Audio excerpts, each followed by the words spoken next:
So the first thing that you'll notice is that we're old school and we have all this ASCII art, which is so much fun.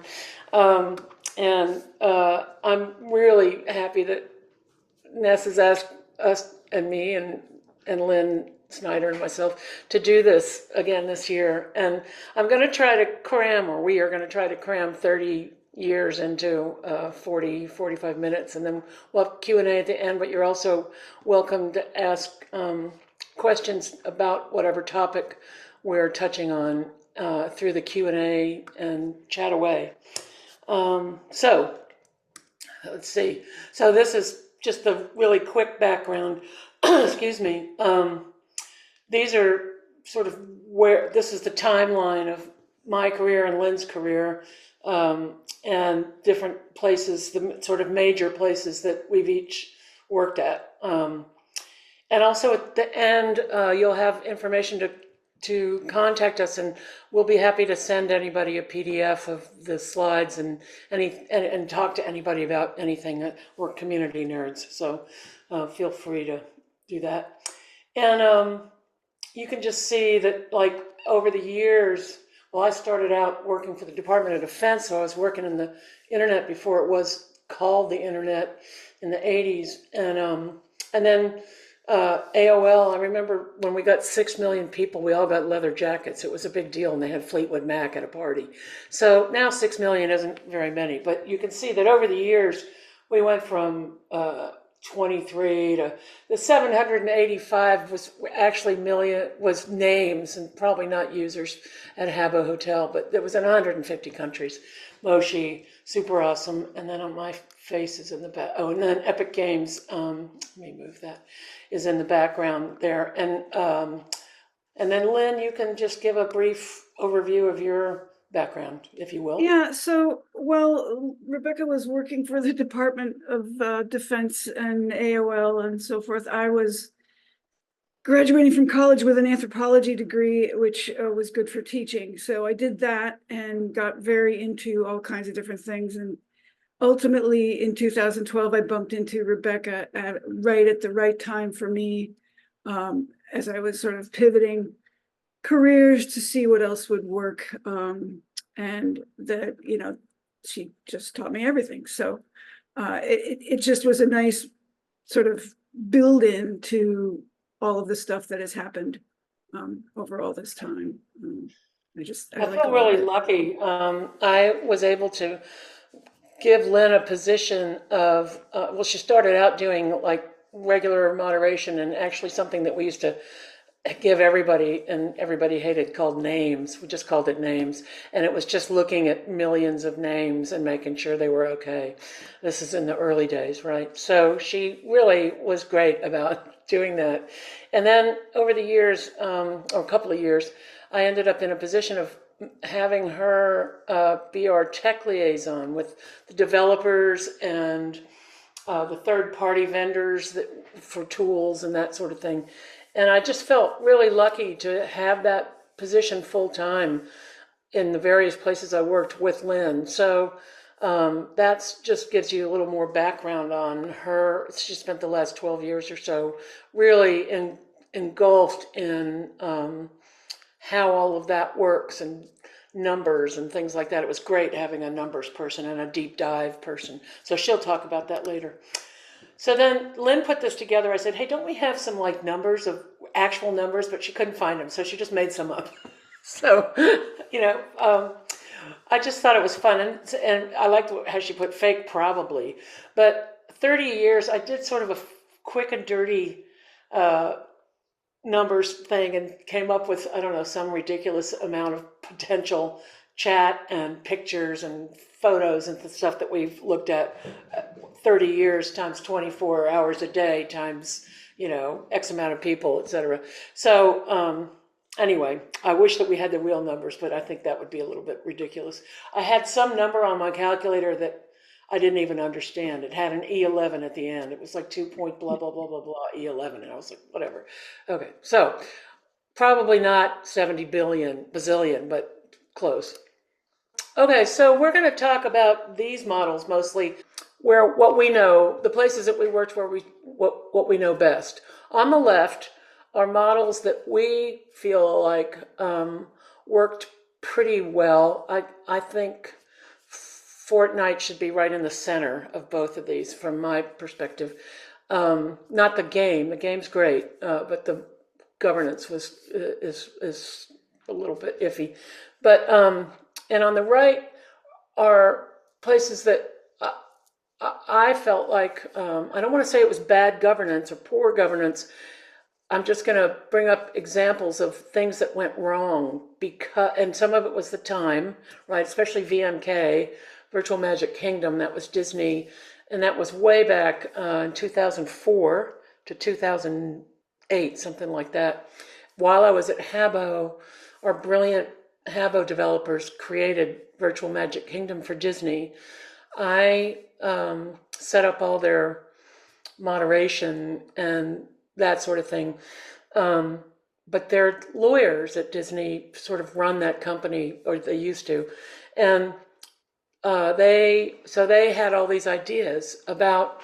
I'm just going to use this as an example about how governance should work, and their idea was you can't use any copyrighted anything. So if kids, excuse me, if kids came in and this was for like 8 to 12-year-olds, if kids came in and wanted to be, what's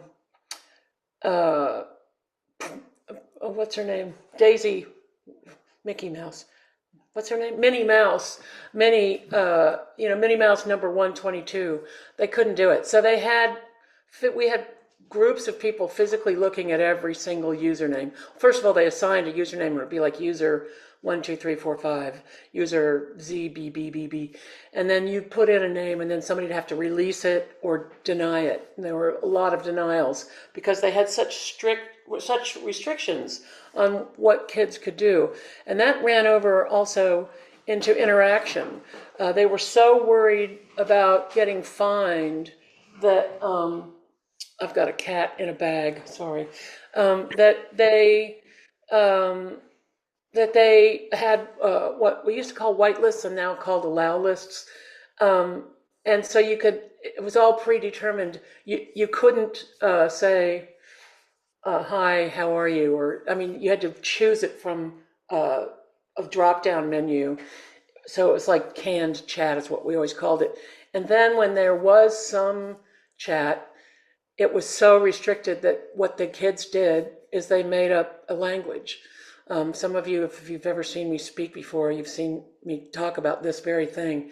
It's the human condition to communicate, and to try to stop humans from communicating, it just doesn't work. And so, like, the thing I use, or the example I use the most is in Vietnam, which was 1,000 years ago. They had something called the Hanoi Hilton, and they'd put prisoners of war there, and they were isolated from each other in this building. But they learned to create, over 7 to 10 years that they were in there, to create a language by tapping numbers for letters and talking to each other by tapping on pipes and walls. And that example always stuck with me because that's what happens offline and online when you are so restrictive about how people, humans, any age, can interact. And so that was one of the governance issues that I thought was a problem. And then with Lego Universe, I was a consultant for them years ago, and when they were just sort of putting all that together.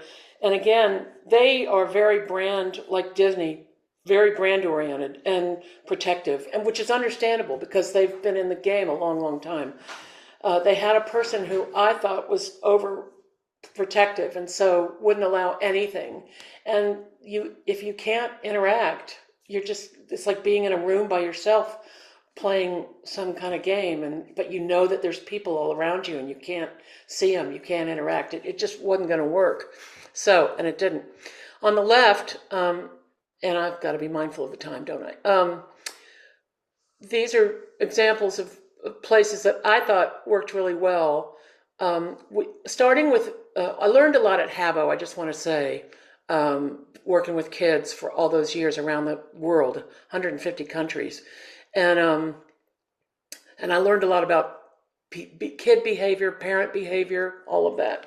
And so I got to take that to Moshi or Mind Candy and set up before we even got off the ground, set a tone and have governance already set up. Now it's got to be organic, so you have to be flexible and change.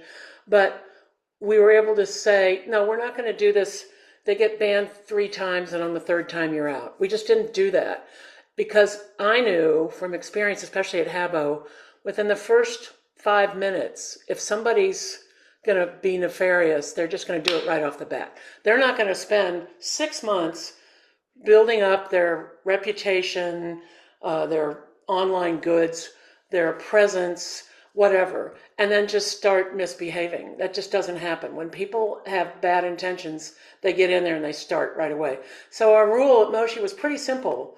Don't screw up. And if you do, because it's a kid's site, if you do, what's your intention? And if you do screw up, we're not going to give you 3 strikes. We're not going to send you letters asking you to behave. We're not going to say, oh, they don't know they're kids. They know, they knew. So you didn't, so we couldn't ban people just for saying the S word or something. We didn't. But we did, when somebody was really crossed the line, and we can talk about, what is the line, they were out. And then if they wanted to get back in, they had to get their parents to contact us. I can't tell you how many people made new accounts and then behaved or swore it was their brother or cousin. So we did that at Pop Jam. And Lynn, I'm doing a lot of talking. Maybe you have some input on some of this with how we set the tone. Well, really, I'm sort of following the chat along here too. People talking about basically filter subversion. But yeah, you can have the line doesn't really matter where it is, as long as you know where it is and the kids or the players know where it is. And that's, to me, it's kind of a starting point. But as you're saying, it's got to be baked in from the beginning. They have to know. Even if you don't tell them directly that they've broken the rule, every time they've broken the rule, they need to feel the natural consequence. And I think of another colleague who was always talking about kids, especially feeling the edge of the boundary, and they'll go right up to the edge and some of them will fall over the edge, and that's when they know. So it's not really that complicated. It's kids act online, people act online in many ways, much like they do in real life. In some ways they act worse, but the mechanisms are the same. Yeah, true. Okay, I'm going to move on because I can spend an hour on every single one of these slides. Thank you, Lynn, for making these amazing slides. I couldn't do this if my life depended on it, but so we made this sort of loop about governance feedback. So you start with what your needs are. What are the community's needs? Because every community is different, right? As Lynn Snyder always says, there's no one size fits all. And evaluate those needs. Then you implement the policy, and then you go to you create or provide a feedback mechanism. And that's not just the community, but also, and we'll get to this in a second, the people in your departments and within your company, their communities, their sub-communities, and they need to be involved and have feedback. And then Lynn says adaptive governance, that's a good way to put it. So you modify those strategies based on that community feedback. And it's just a constant loop and constant tweaking. An example, and Lynn, I'd love for you to spend a minute at least talking about this, but you worked with Community SIFT in the early days when Chris Priebe was just getting off the ground. We gave them 25% of several people's time at Mind Candy to help them build the SIFT tools and for our needs, because we were working with kids. And Lynn was our tech liaison. And you spent 7 years building those tools for Pop Jam, or 6 years or something. So it wasn't just like, 2 weeks and it was done. So can you talk about that? Right. So when we're talking about getting feedback from all places, that opportunity with those great people, and I think I see a couple of them in the chat, um, at that company was amazing in the sense that nobody was clawing for ownership. It was really truly what will make this work better.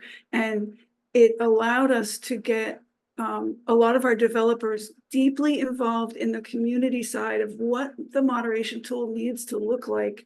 So we weren't just getting ideas from moderators, which I strongly urge everybody to do. If you want your moderators to really ask a lot of questions, then they need to understand a lot about how it works. Like an example of making sure your moderators know what the tool is supposed to be doing is we used facial recognition and we used optical character recognition to help us moderate images. This is 7, 8, 9, 10 years ago. And because those technologies weren't supremely accurate in all cases, we kind of put some things into pre-moderation, some images into pre-moderation, so that we're not sure if the OCR got this right. Let's have a moderator decide. Well, when the moderators would see things coming through on the pre-moderation queue that they thought were bad, they thought the system was broken and it wasn't catching those bad things. Well, no, this is just another category. This is how the workflow works. So one, teach your moderators the workflow and let them input into it, because don't get too married to the ideas, because the next day something better will come along and you'll have to make it work in. But some of the best features of our workflow came from our own developers who were integrating it, and it's because of that relationship that we had with the tool developers. Yeah, we had a great relationship with Duet for so long. It was really wonderful. And like I said, Lynn spent years tweaking that tool to meet our needs. Now, I'm not saying it's going to take everybody 5 years to build tools, but if you're going to have a community of any kind of longevity, you want consistency, and you don't want somebody spending all that time with a tool and a developer and then have to start from zero again. And so that's just something to think about when you're getting tools, is like make a commitment to stick with it for a while, unless it's not serving you at all. Sorry, and one more thing on that. When your moderators are taking an action, let that action inform the system. Let it teach the system. Yeah. If you have that, you're well on the way. Yeah, good. Shocking that it's not always easy to do, but it's important. Yeah.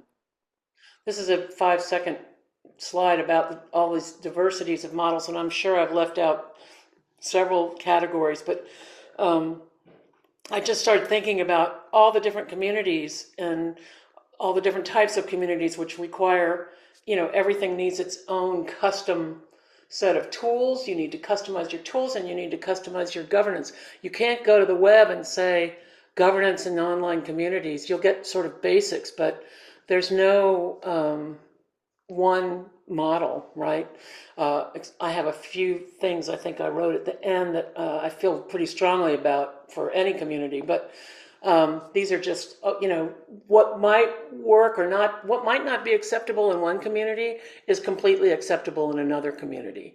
And so and that's true about cultures too, like at Habbo, I learned a lot about that some countries, the teens, we thought everybody was 11 to 13 or 14. There were some countries, Spain and China, where they 18 and up. And who would have thought that at Habbo, right? So, you have to adjust, depending, if you're global, you have to adjust for the different cultures, which means you need people from those cultures. You can't go to YouTube and learn about the culture. That doesn't really work. So, and then I put in a slide here about the diversity of tools.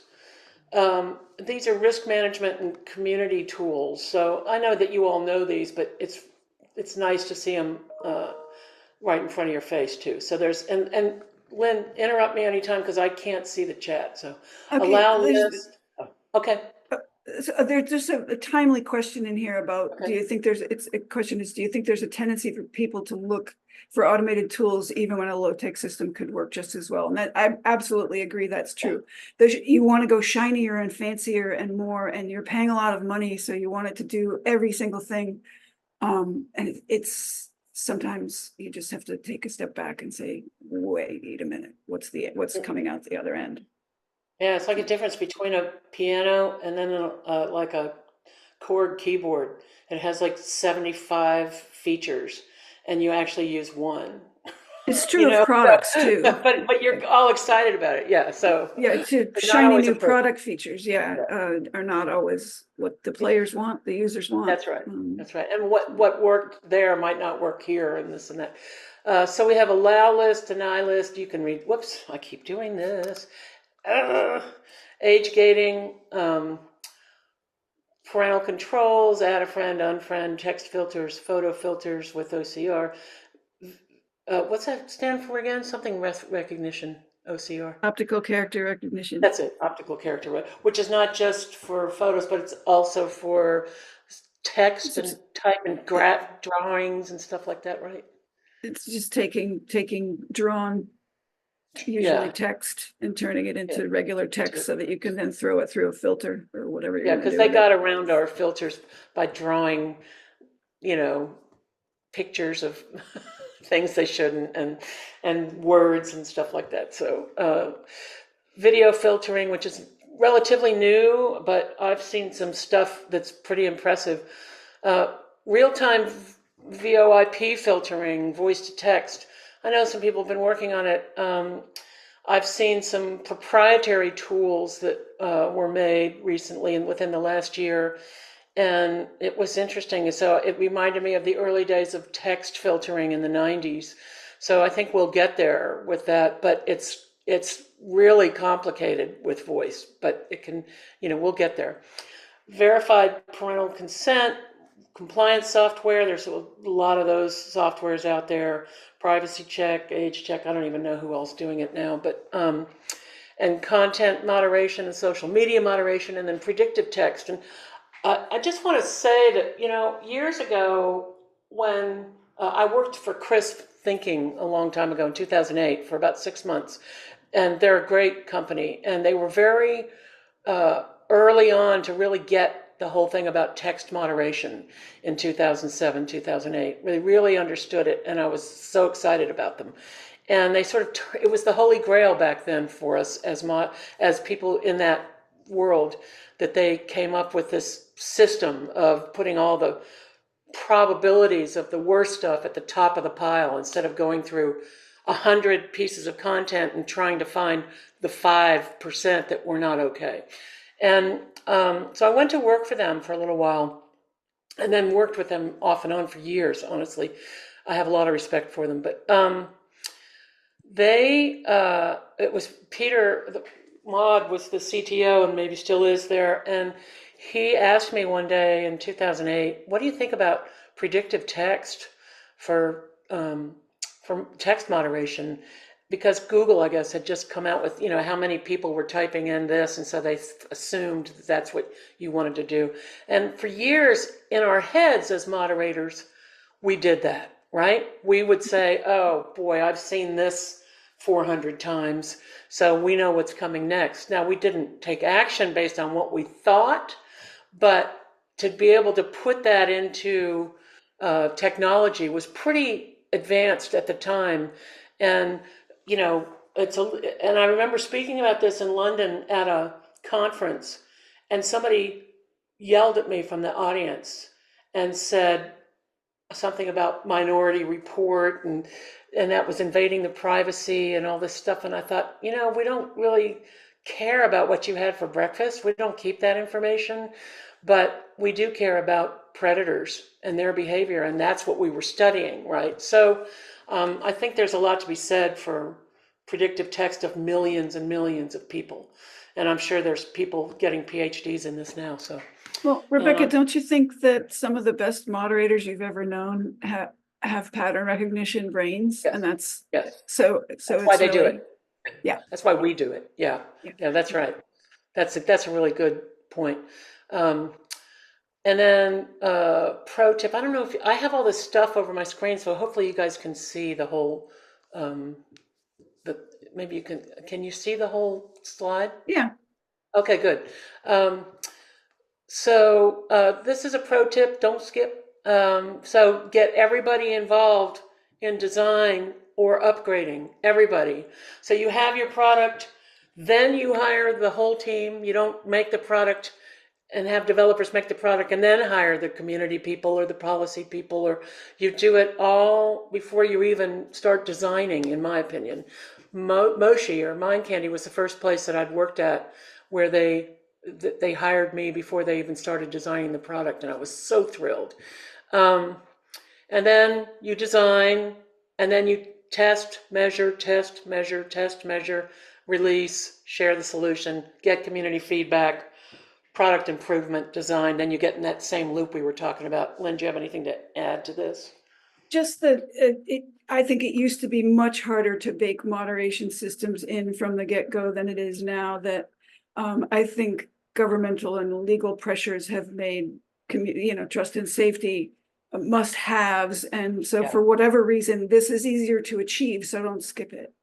Yeah, yeah. Okay. Do your due diligence. So if you're going to buy software, use software, build software, well, buy or rent or whatever it is, at least. You know, talk to people in the business who know a lot about software, and especially people who would use it the way you might use it, because the way one community might use it, it might not be appropriate for your community. And the salespeople, I love them, but they will tell you that they can do everything. So, and then they go to the developers and say, "Oh, by the way, I said it could do this." And so we don't, you don't want that. Vendors, the same thing. There's so many vendors now out there, and so how do you know like who really knows what they're doing in that world of getting moderators through a third party? There's nothing wrong with doing that. There are some really great moderation companies out there, but it's really good to do your due diligence and ask around. HR, make sure that your HR is available and to everybody and fair and honest and trustworthy, and that people know they can go there if they can't come to you, etc. Whoops, I've done it again.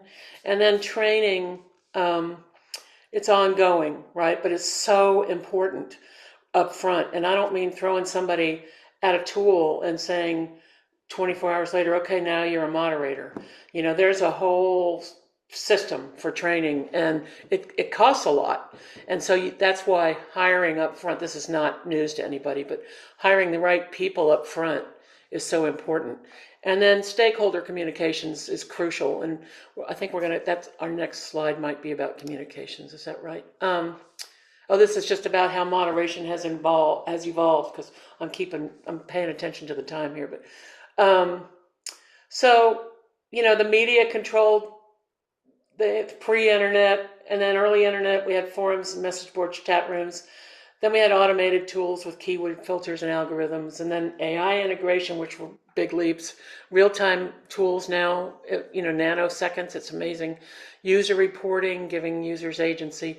Legislation influence, real-time tools for immediate response. And then ethical concerns, which is, responsibility by design, moderator protection, children protection, user privacy. All of that stuff is so important, and we could spend an hour on each one of these, but this is just an interesting way to look at how moderation has evolved over the last 30 years.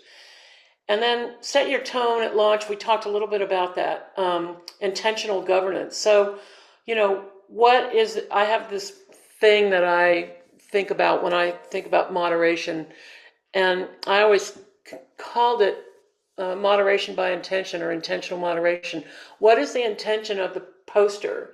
Not how does it fit in my box of yeses and nos and do's and don'ts, but what was the intention? Because an 8-year-old might type SHIT instead of SIT all the time. I used to see it in Habo all the time, and not, they weren't trying to get around the filter or anything. They just didn't, they made typing mistakes. Now everybody's got voiceover. Pretty soon this is all going to be through voice. So it's going to be harder to make that kind of a mistake. But what's the intention of the person? Are they trying to wreak havoc? If so, get them out. And find your balance with that, because you don't want to throw everybody out. I remember one time at Havo, we thought, oh, I know what we'll do, because we were getting something like 1,000 reports an hour. And they would come through this system that popped up on the moderator's screen. And 96 out of every 100 were things like, I need a boyfriend, I need a job, where's US Bex, where's so-and-so, where's the moderator? It was just junk. And so, we thought, okay, we'll make it a bannable offense if they do that more than 3 times in an hour or something. And oh my God, we had nobody left, right? And so we had to stop that right away. We had to pivot and say, okay, that wasn't a good idea, because we thought, well, that'll get them to stop sending all this junk in. But it didn't work, and it only meant that we didn't have any people left. I guess one of the developers said, you guys have to stop this, because we can see that that everybody's getting banned. So that was a bad plan. But finding that balance it's tough, especially with young people or politics. Any kind of political communities are volatile. Oh boy. I was at News and Politics at AOL, and it was intense.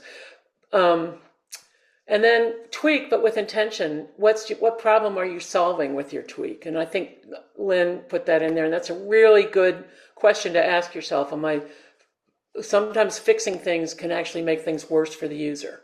That happened all the time at Havo. Somebody thought they were doing us all a favor as moderators, and then the kids would come in and something didn't work anymore. And somebody had just done it. They hadn't asked anybody, and they said, well, we're not doing this anymore.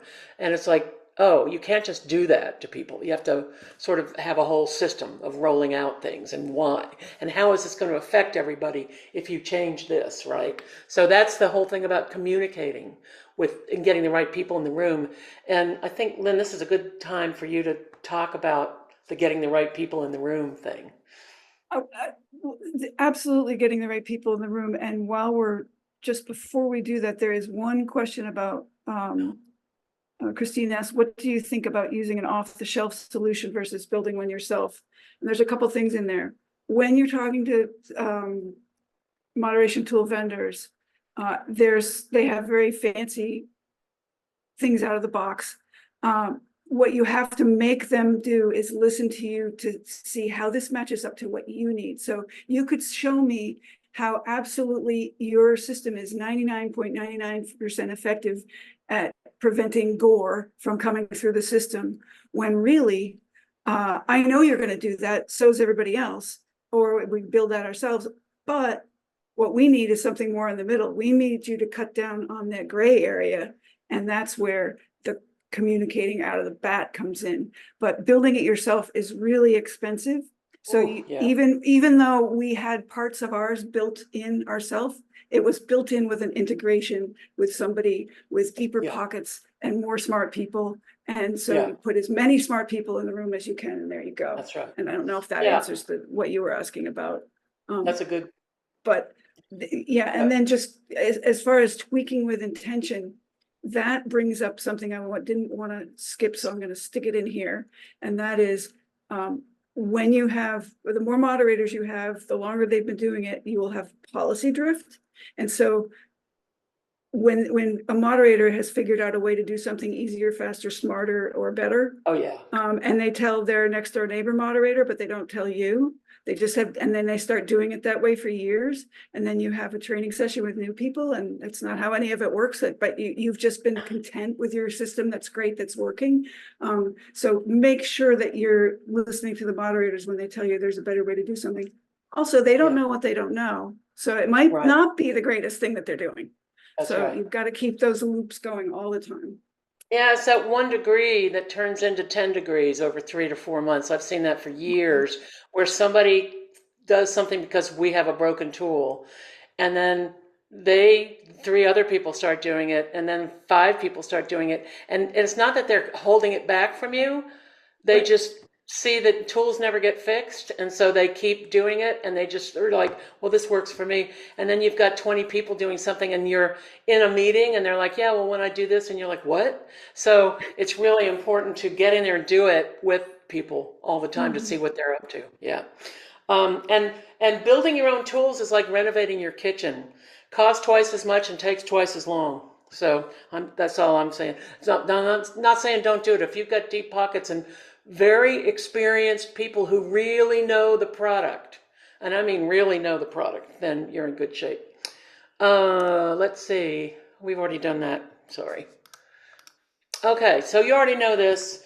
Your team must walk the walk. So fairness, kindness, and authenticity. To me, those are the sort of pillars of any great governance or community and community. Those three things. People have to know that they can count on the product owners, the teams, and the moderators and everybody involved to be fair, kind, and authentic.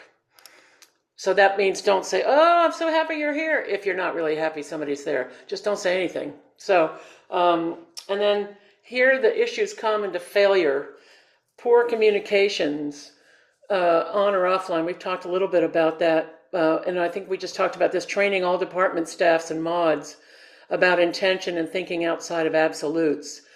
People want to go to that. If it's X, then it's Y. If it's X, it's Y. If it's X, it's Y. But it doesn't work like that in the real world, in community. And it's especially challenging with kids communities, LGBTQ plus communities and political communities, etc. You have to constantly tweak, and you have to keep everybody in the loop. There's not such thing as too much communication. So that, to me, this is the number one thing when I consult that I see offline and online in problems in groups, is that there's bad communication. So you can be part of making sure that that's not true. It means you have to be pushy, though. Not everyone is using the product. That's a real problem. That's what happened at AOL. Here we were, like number one, and they were trying to get warm bodies and seats, and hiring MBAs. No offense to MBAs, but this was the 90s, and nobody even used the email. And they were making decisions about the product, and they didn't even use the product. And so that was when everything at AOL, besides the Time Warner deal, started to go downhill, in my opinion. And I was there a long time, and I saw it all. So if they're a salesperson, if they're an HR person, if they're an operations person, if they're a moderator, if they're a developer, they better use that product, or they can't fix it, they can't sell it, they can't talk about it, and they certainly can't create policy or governance for it. So, in my opinion, the whole company needs to be using that product, no matter what it is. And then scaling, which is, we could spend 3 hours on. There's a whole art to scaling. It's not just, go hire a third party and tell them we think we're going to have 4 million people in the next 4 months. It has to be organic, and you have to have somebody that knows about scale, that really knows about, we started with 10 people, and now we have 4,000 employees, and we went from 100,000 users to 20 million. You have to have somebody that's done it. It's not the same as going from 100 users to 1,000 users. So that, to me, is essential. And Lynn says, don't share your data without context, tell the story. We've got like 2 minutes for you to say what that means. Well, it's a lot of times regulatory bodies will want to see, for example, your suspension data. And it's very important to be transparent especially with your moderation data, but you've got to put some things in context. We were dealing with a kids app, and there's just all sorts of things, information that goes around the data that you need to also share. And so, because every one of our platforms is different, and we use different words to describe different data points. And so define everything, and then put it in relation to something else, especially over time. Because otherwise you can be sharing data that looks pretty scary to regulators who don't understand much sometimes. So true. No offense to regulators at all, we need them. But we've got to also educate them about how it all works. And then we just talk about more mistakes, asses in classes. We used to say at AOL, we want to put asses in classes. It's not always the best way to do things. Everything should be intentional, and not, like we want it to look like this, or, we want to get to this point. I remember I worked one place where somebody said, I just read a book, and the CEO said, I just read a book, and when we get over the 200 employee mark, then we end up here. And so it was just about like adding people. And it was like, that's not a good enough reason to hire people, right? Because what happened? 6 months later, a whole bunch of people got laid off. I have seen that every single place I've worked. And so, just keep that in mind. Forgetting your stakeholders. Moderation is relational. It's, as we all know, we're community people. It's not going in, doing a job and leaving. It is doing that, but it's also knowing people, because that's the whole thing of intentional moderation. If you know the community, then you might know what this subject is that they're all talking about, that you're like, what's going on here? And somebody says, oh, that's X, that's Y. I can give you 1,000 examples, but if you know your community and respect them, then you can say to a developer or a salesperson or an operations person or a business development person, no, it's not a good idea to get Purina dog chow in the Barbie chat, or whatever. So you just have to be vocal about all that instead of passive when the Purina dog chow ad comes in to Barbie chat and you're like, what? You have to say something to somebody. If you see something, say something. And then, and maybe it won't make any difference. And they'll say, yeah, but they gave us $4 million. Well, that's, it's ridiculous. Product changes without community input. So that's that shiny object. I was talking about that earlier at Habo. I know, we'll start doing this. And it actually made everything worse. There was a point where kids would find all these glitches, and they'd create all these things in Habo that would do weird things because there were glitches in our development. And a developer would say, oh, but that's a glitch, and just get rid of it. And then this thing that kids had done that was so creative and amazing was gone, like overnight. So, and then they were like, what in the world? And they didn't spend as much money. So, they weren't buying all those things to make this happen or that happen.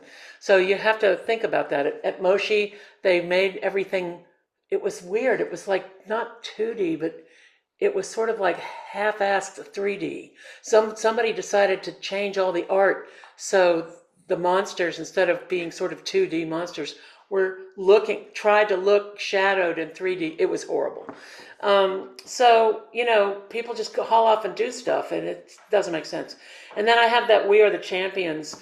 I've seen this every place. We're number one. That's it. Well, that's what Netscape thought. That's what Mosaic thought. That's what Yahoo thought. Everybody, that's what Friendster thought. And MySpace. So there's always somebody to come in behind you to do something better. So you have to stay ahead of that. And then, we don't have much time left, but what about AI, the metaverse, and governance? So this is another thing that we could spend a whole hour on, but I don't think it's going to be much different than what's happening in the offline world. It's just all physically moving in avatars in 3D. Some of the things that we're already running into is fake news, right? And I mean that syndrome where you can take somebody's face and put it on a body and make their lips move, and this is already happening with kids who somebody thinks they're talking to their parent on Zoom or something, and it's not even their parents, or somebody takes a kid's face and puts it on something that's really unseemly and sends it around. So there's a lot of things that's a big that's going to be a big fish to fry, as we say in the South and the U.S., is that, coming at that for how do we protect people, not just kids, everybody, from fake AI, people making it look like it's you. And, I think we're going to have a presence the way employees do in a store, right?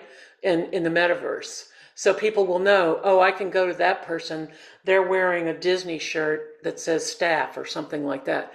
So there's no fraud, or, so I can ask, what about this guy? He's telling me if I give him $5 Disney bucks, he'll give me 20 Fortnite bucks or something. So it'll be the same stuff. It just will be in real time, and we'll be there, like in that space. That's what I think. And so governance is going to have to fit that scene, like I said, we could talk forever about that. And then this is sort of our motto. You already know this too. Keep your humans. You're always going to need humans. I mean, I could talk forever about this, but the AI is only as smart as we are. And I worked one place where they had, 2,000 people from around the world who English was not their first language and they weren't gamers, teaching AI about English slang and gaming slang. It was a huge waste of money. And it's like what you see, and I'm just going to say it, at Facebook, and if anybody from Facebook is here, I'm sorry. But, you get thrown in Facebook jail, is what everybody calls it, over something that's like putting the picture of the Venus up, right? Because she's got bare breasts and it's a marble statue. So, it's a problem. And how come this person gets away with putting a beheading on this social media site, but this person puts the Venus, a piece of art up, and they get banned or put in jail. So we're not there yet, but that's why you need humans. By the way, they can teach the AI, but they have to know what they're teaching the AI, and they have to know the culture and the community. Okay, now we have 10 takeaways in 2 minutes, and then maybe, since we started late, Vanessa will give us a few minutes for question and answers. No one size fits all. Have moderation tone set early. Beware of moderation drift. We talked about these. Include trust and safety moderation early. If you can do it, in-house moderation management is great. Even if you only have a core team and then outsource. That's what we did at a couple of different places where I was, and that was really great. If you outsource anything, do your due diligence. Always keep human moderators. Kids are people. Sometimes colleagues will want to reinvent the wheel.